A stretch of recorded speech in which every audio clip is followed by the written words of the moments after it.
Assalamualaikum warahmatullahi wabarakatuh. Bismillahirrahmanirrahim. Alhamdulillahirabbil alamin wa bihi nasta'inu ala umuri dunya waddin. Wassalatu wassalamu ala asyrofil anbiya'i wal mursalin sayyidina wa maulana Muhammadin wa ala alihi wa ashabihi ajma'in. Rabbi shrah li sadri wa yassir li amri wa hlul 'uqdatam min lisani yafqahu qawli, amma ba'du. Hadirin jamaah kajian tafsir tematik Masjid Agung Jawa Tengah yang dimuliakan oleh Allah, baik yang ada di aula utama Masjid Agung Jawa Tengah, para pendengar setia Radio Dais, MAJT TV dimanapun Anda berada. Kita masih akan melanjutkan kajian kita, yaitu tentang penguasa dalam Al-Quran, yang dalam kesempatan ini kita akan mengkaji yaitu tentang khalifah, sebagaimana disebutkan di dalam pengajian yang lalu bahwa Allah Subhanahu wa taala itu menjadikan Nabiullah Adam alaihissalam dan anak keturunannya itu sebagai khalifah di bumi. Pengertian khalifah di bumi itu artinya apa? Artinya adalah satu, bahwa Nabi Adam dan anak keturunannya itu diberi tugas untuk mengelola bumi, diberi tugas untuk mengelola apa yang ada di bumi. Yang di situ ada manusia, di situ ada hewan, di situ ada tumbuh-tumbuhan dan sebagainya. Itu adalah tugas manusia yang dilimpahkan oleh Allah Subhanahu wa taala. Yang kedua, peran khalifah di bumi. Peran khalifah di bumi artinya adalah bahwa Nabi Adam dan anak keturunannya itu merupakan manifestasi dari sifat-sifat Allah, manifestasi dari asma Allah, nama-nama Allah. Seandainya di bumi tidak ada orang yang berbuat dosa, maka kita tidak bisa membayangkan bagaimana Allah mengampuni atau mempunyai sifat pengampun. Seandainya di bumi tidak ada orang yang jahat, orang yang berbuat lacur, orang yang berbuat dosa, kita tidak bisa membayangkan bahwa bagaimana Allah itu mempunyai sifat yaitu At-Tawwab, yaitu menerima taubat. Jadi sebetulnya fenomena-fenomena yang ada di bumi, fenomena-fenomena yang ada di bumi, ada yang jahat, ada yang baik, ada yang rusak, ada yang solih, ada yang lurus, ada yang bengkok. Itu semuanya adalah memang dikehendaki oleh Allah Subhanahu wa taala. Sehingga apa? Sehingga asma Allah, sifat-sifat Allah itu bisa termanifestasi di dalam kehidupan umat manusia di bumi. Dan yang ketiga, peran khalifah di bumi ini, sejatinya kita sebagai khalifah di bumi itu adalah dalam rangka bahwa kita itu bagaimana mempraktekkan, mengimplementasikan sifat-sifat dan asma Allah, sifat-sifat dan asma Allah. Imam Ghazali mengatakan takhallaqu bi akhlaqillah, berakhlaklah kamu dengan akhlaknya Allah Subhanahu wa taala. Nah, itu. Jadi di mata Allah, orang yang menjadi khalifah dalam artian dia itu sebagai penguasa, yang menguasai suatu daerah dengan sangat luas misalnya, atau orang itu menjadi orang yang biasa-biasa saja, menjadi rakyat biasa, itu di mata Allah itu sama.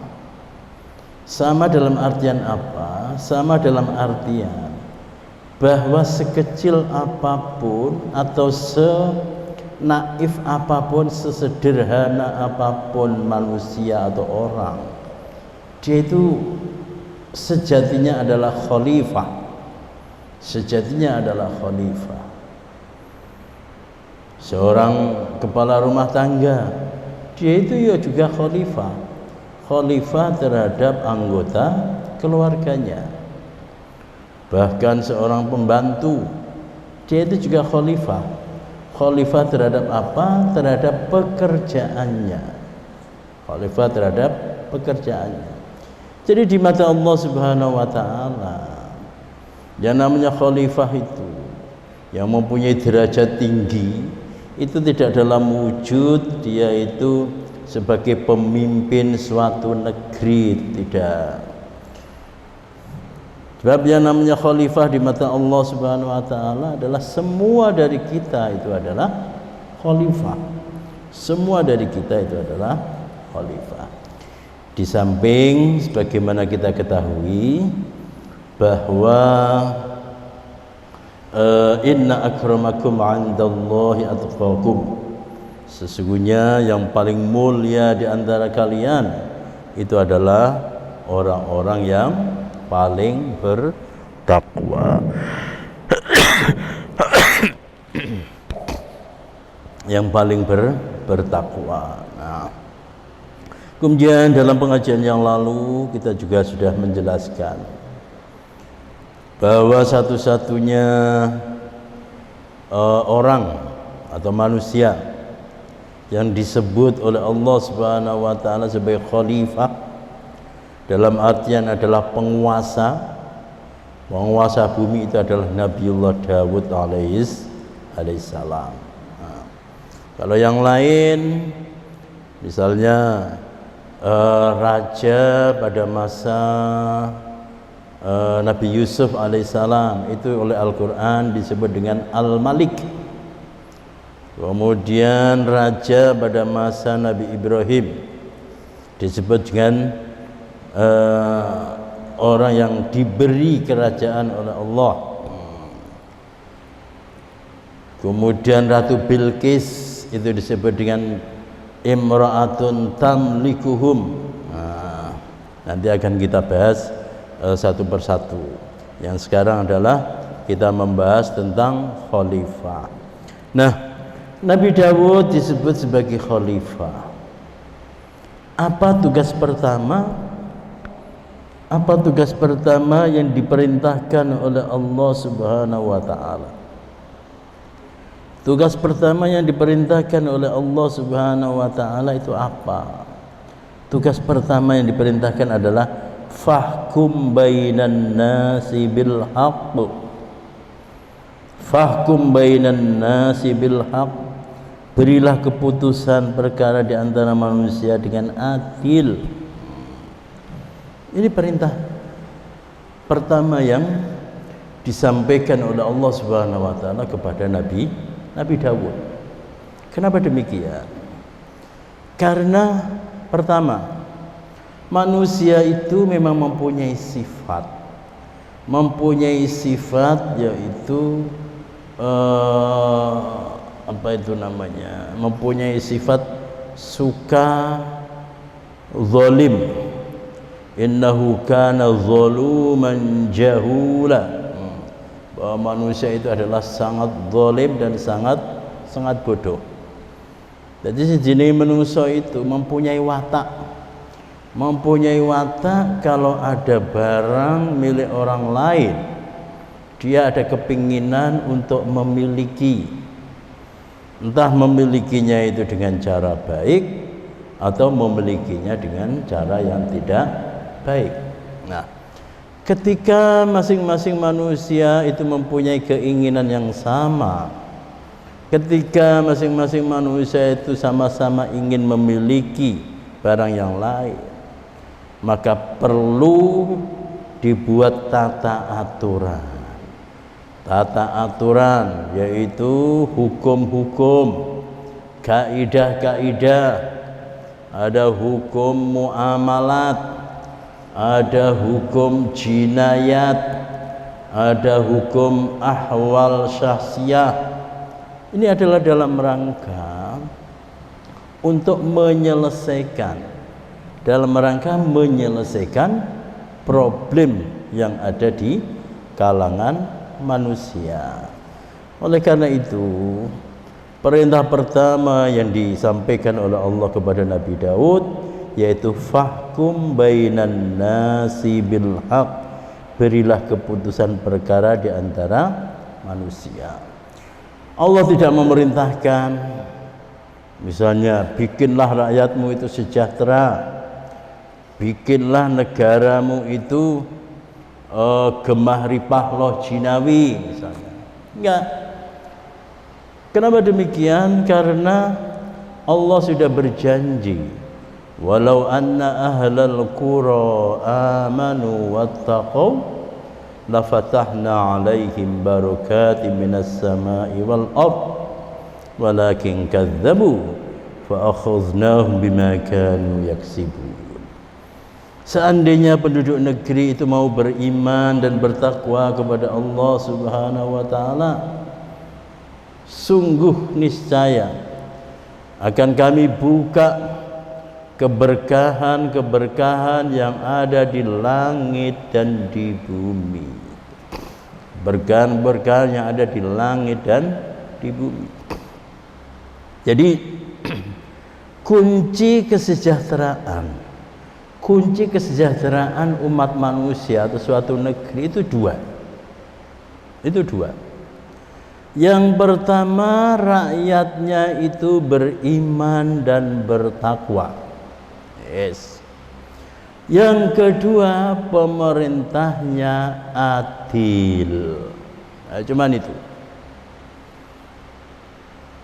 itu. Sebabnya apa?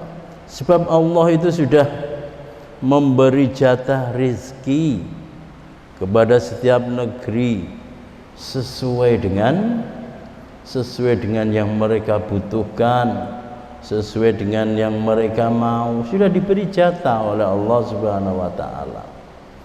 Negeri Indonesia gemah ripah loh jinawi. Tapi ketika kesenjangan antara yang kaya dengan yang miskin itu sangat ekstrim, sangat lebar dan menganga, itu tidak lain dan tidak bukan, itu karena dua faktor itu tidak terimplementasi dengan baik. Pemerintahannya tidak adil, sementara rakyatnya juga tidak beriman dan bertakwa. Kalau dua hal ini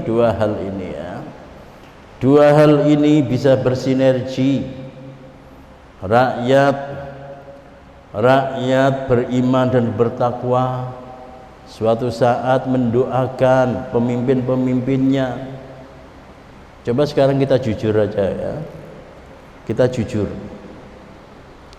Pernahkah kita secara khusus mendoakan pemimpin kita, mendoakan presiden kita di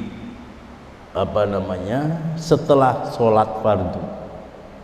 Pernahkah kita mendoakan khusus supaya beliau diberi kesehatan, supaya beliau diberi hidayah untuk bersikap adil? Pernahkah kita melakukan? Kalau pernah, seberapa banyak, seberapa sering itu kita lakukan? Saya yakin sangat-sangat minim apa yang kita lakukan, yaitu dalam bentuk mendoakan para pemimpin. Nah, wes ngono. Ketika terjadi kerusakan di suatu negeri, kita bisanya cuma nyalahin. cuman menyalah-nyalahkan pemimpinnya. Bahkan terkadang kita itu sangat lebay, sangat keterlaluan, jalan lagi enak-enak mlaku terus kejeglong, kemudian sing disalahke, enak-enak mlaku terus tiba terus sing disalahke presidene, sing disalahke bupatine. Padahal kita tidak sadar. Pernahkah kita mendoakan pemimpin kita supaya menjadi pemimpin yang adil? Jadi kuncinya cuma dua, pemimpin yang adil dan rakyat yang beriman dan bertakwa. Kalau Nabi Dawud sebagai penguasa, Masya Allah, itu tingkatannya sudah sangat-sangat ideal, sangat-sangat ideal. Nabi Sulaiman juga demikian. Keadilan Nabi Dawud dan Nabi Sulaiman itu tidak hanya kepada sesama manusia, tapi keadilan Nabi Dawud dan Nabi Sulaiman itu sampai kepada binatang-binatang, sampai kepada binatang-binatang. Burung hudhud wayahe apel sore dia tidak nampak, dihukum oleh Nabi Dawud. Jadi keadilan Nabi Dawud dan Nabi Sulaiman dihukum oleh Nabi Sulaiman, ya, burung hudhud. Keadilan Nabi Dawud dan Nabi Sulaiman itu tidak hanya pada manusia, tapi juga pada burung-burung, pada hewan-hewan. Pada hewan, wa khusyira li Sulaimana junuduhu minal jinsi wal insi wat thairi fahum yuzaun. Baris pasukannya Raja Sulaiman itu berupa jin, manusia dan hewan-hewan, dan mereka berbaris dengan sangat rapi.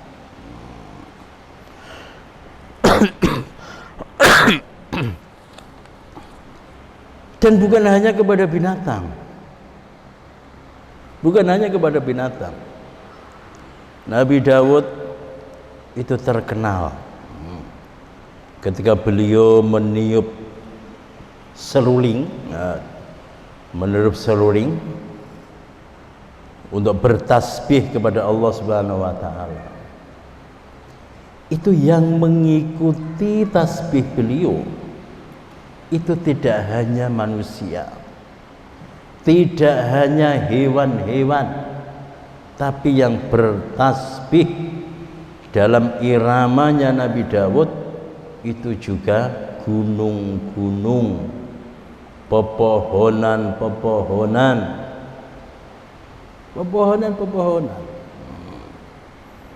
gunung-gunung, pepohonan. Apa itu namanya? Mereka itu bertasbih bersama dengan Nabiullah Dawud alaihis salam. Jadi keadilan dari Nabi Dawud itu sudah, bahkan beliau di samping raja itu juga seorang nabi dan rasul, yaitu sudah tidak terjangkau oleh manusia biasa.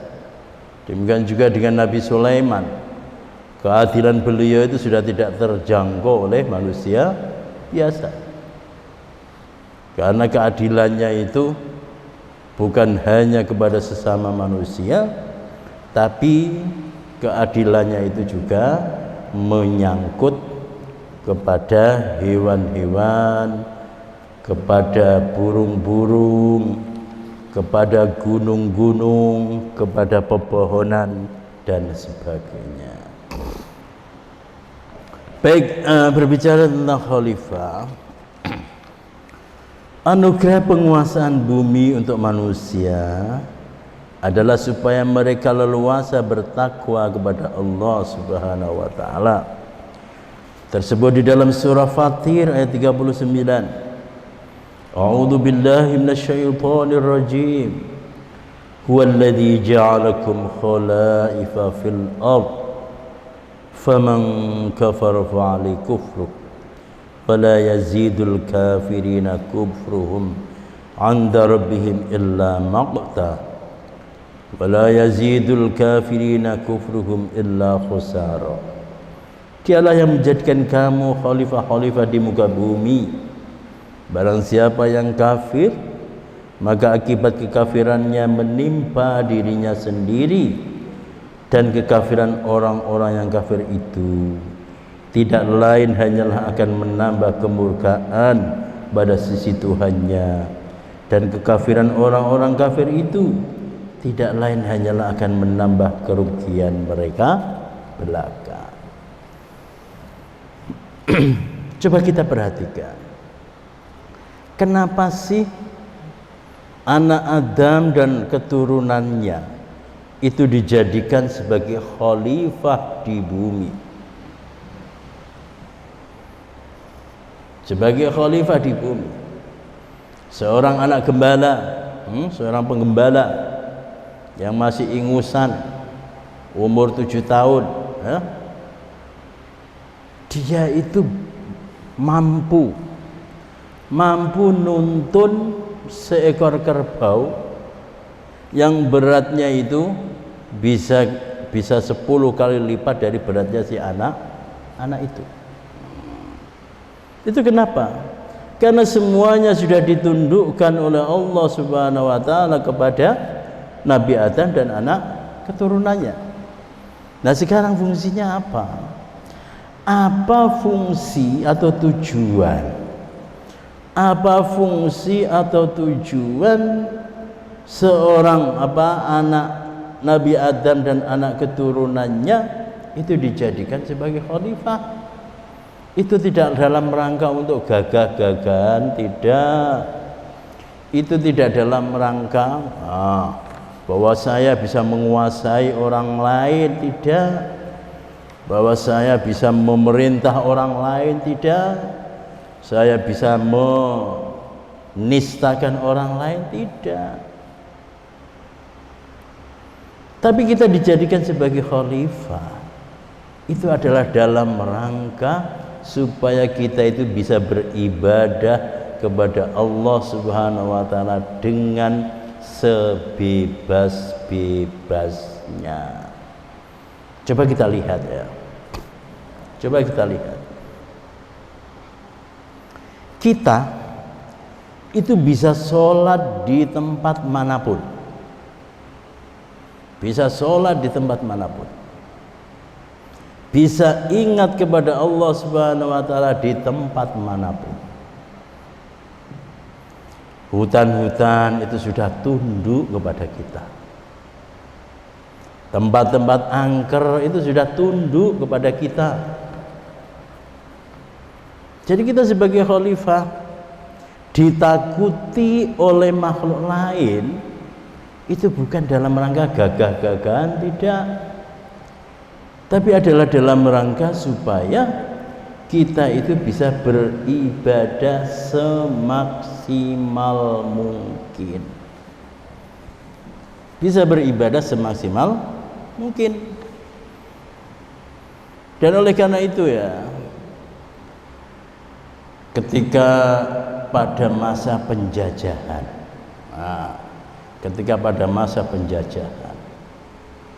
di mana suatu negeri, suatu kaum itu merasa lebih tinggi, merasa lebih terhormat, merasa harus ditaati oleh bangsa lain, itu adalah benar-benar bertentangan dengan konsep khalifah yang dicanangkan oleh Allah Subhanahu wa ta'ala. Demikian juga dengan perbudakan. Tetapi di dalam Islam ada perbudakan. Ya, di dalam Islam dulu itu ada perbudakan. Tapi konsep perbudakan Islam itu sama sekali berbeda dengan konsep perbudakan Barat. Sama sekali berbeda dengan konsep perbudakan Eropa. Sama sekali berbeda dengan konsep perbudakan India. Sama sekali berbeda. Kenapa demikian? Kalau konsep perbudakan Islam, itu dawuh Gusti Kanjeng Nabi, berilah makan budak-budakmu makanan yang kamu makan. Berilah pakaian budak-budakmu pakaian yang kamu kenakan. Maka ada dalam satu cerita ya, Abu Darda, seorang sahabat, dia itu kalau pergi kemana-mana bersama dengan budaknya ya, itu pakaian yang dipakai oleh budak itu sama persis dengan pakaian dipakai oleh Abu Darda. Jadi orang melihat bahwa yang menemani Abu Darda, mereka sama sekali tidak mengira bahwa itu adalah budak. Mereka menganggapnya itu adalah teman. Mereka menganggapnya bahwa itu adalah saudara.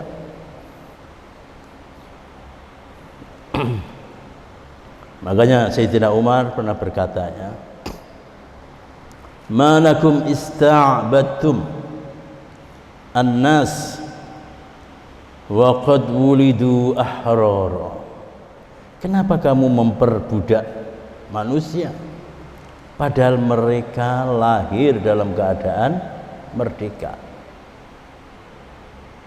Nah, jadi meskipun di dalam Islam itu dulu ada perbudakan, tapi perbudakan di dalam Islam itu sama sekali berbeda dengan perbudakan yang diterapkan oleh orang-orang Eropa dan orang-orang Barat. Nah, jadi kita sebagai khalifah, itu tidak lain dan tidak bukan adalah dalam rangka supaya kita itu leluasa, supaya kita itu bebas merdeka di dalam bertakwa kepada Allah Subhanahu wa ta'ala. Ya, kalau sekarang ada pabrik-pabrik nih, ada pabrik-pabrik yang tidak memberi waktu sholat, yang tidak memberi waktu istirahat untuk sholat, wah itu perlu digugat gitu ya, perlu dilaporkan gitu. Karena apa?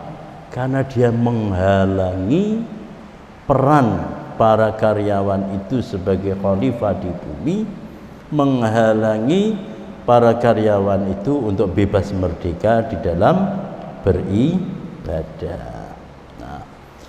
Nah, coba kita perhatikan potongan ayat berikutnya. Faman kafara fa alaihi kufru. Barang siapa yang kafir, maka kekafirannya itu merugikan dirinya sendiri. Maksudnya bagaimana? Kamu itu sudah diberi peran, sudah diberi status sebagai khalifah.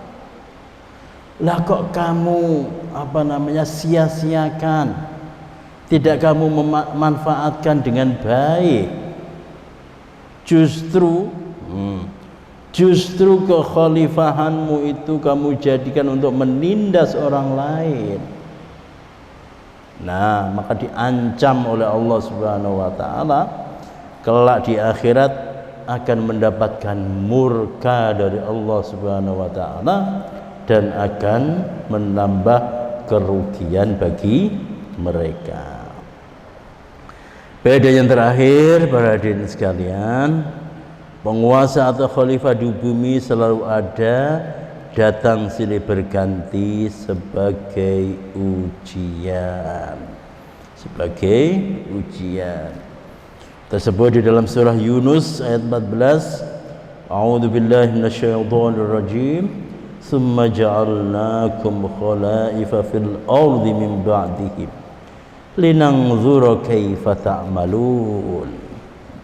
Kemudian kami jadikan kamu pengganti-pengganti atau khalifah-khalifah di muka bumi sesudah mereka, supaya kami memperhatikan bagaimana kamu berbuat. Jadi inti di sini itu bahwa khalifah itu selalu ada, entah namanya itu raja ataukah namanya itu khalifah, entah namanya itu kaisar, entah namanya itu apa, tapi yang namanya penguasa itu selalu ada dan menghiasi bumi, Allah akan melihat kamu di dalam memerankan sebagai khalifah itu lebih baik mana dengan pendahulumu. Kamu di dalam memerankan sebagai khalifah itu justru lebih jelek dari pendahulumu atau tidak. Nah, kuncinya bagaimana? Kuncinya ya tadi sama dengan Nabiullah Daud alaihissalam, fahkum bainan nasi bil haqq, berilah keputusan yang adil kepada manusia. Itu intinya gitu. Jadi seorang penguasa dia bisa memerankan sebagaimana perannya Nabi Daud alaihissalam ataukah tidak. Dengan kata lain, kalau kamu pengen menjadi khalifah yang baik, menjadi penguasa yang baik, tirulah Nabiullah Daud alaihis salam, tirulah Nabiullah Sulaiman alaihis salam. Tidak perlu yang terkait dengan binatang atau tumbuh-tumbuhan dan sebagainya, tapi meniru apa yang dilakukan oleh Nabi Daud kaitannya dengan manusia, itu sudah cukup. Manusia itu sudah cukup. Kalau khalifah itu bisa memerankan perannya Nabi Daud, insya Allah dia akan bisa membawa rakyatnya di dalam hidup yang damai dan sejahtera. Baik hadirin sekalian, demikianlah yang bisa saya sampaikan. Kurang lebihnya mohon maaf. Kita akhiri doa kafaratul majlis. Subhanakallahumma wa bihamdika, asyhadu an la ilaha illa anta, astaghfiruka wa atubu ilaik. Assalamualaikum warahmatullahi wabarakatuh.